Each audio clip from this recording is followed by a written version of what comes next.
नहमदुहु व नुसल्ली अला रसूलिहिल करीम अम्मा बाद फ़अऊज़ु बिल्लाहि मिनश शैतानिर रजीम बिस्मिल्लाहिर रहमानिर रहीम। नाज़रीन, आज हम बात करेंगे हलवा कद्दू पर।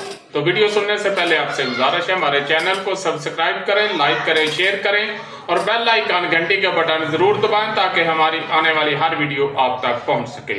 तो नाज़रीन, चलते हैं आप वीडियो की जानिब। तो हलवा कद्दू जो है एक बेहतरीन सब्जी है।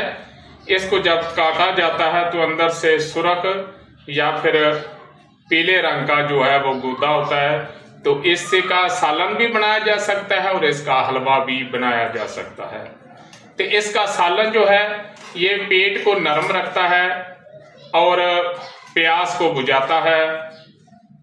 इसके अलावा गैस जो है वो पैदा नहीं होने देता और बेहतरीन यानी ये सब्जी है। और इसका हलवा जो है ये कुफ्ते बा के लिए बेहतरीन चीज़ है। लेकिन कुफ्ते बा के लिए उन हजरात के लिए जो गर्मी के मरीज हैं, जो गुद्दी मरीज हैं, जिनमें सफरा जो है वो बड़ा हुआ है, जो 4 नंबर जिनकी तहरीक है, उनके लिए ये बेहतरीन चीज़ है।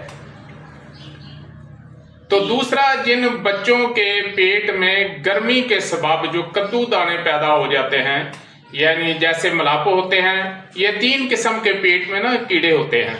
तो जो कद्दू दाने होते हैं गर्मी के सबब, सफरा की ज्यादती के सबब जो पैदा हो जाते हैं, तो 2 माशे हलवा कद्दू के बीज जो हैं, यानी उसमें मगज भी होता है, तो साबुत ही बीज जो है उनको कूट लें और 2 माशे की मकदार में उसको जो है वो दूध के साथ या पानी के साथ उसको शहद में मिलाकर चटा दें। तो शहद में मिलाकर इसके जो बीज हैं, ये 2 माशे जो हैं ये काफ़ी है, तो शहद में मिलाकर उसको चटा दें और 2-3 घंटे बाद कस्टर ऑयल जो है मुनासिब मकदार में दें। तो तमाम कद्दू दाने जो हैं वो मरकर पेट से बजरिया पखाना जो है वो पखाने के साथ खारिज हो जाएंगे।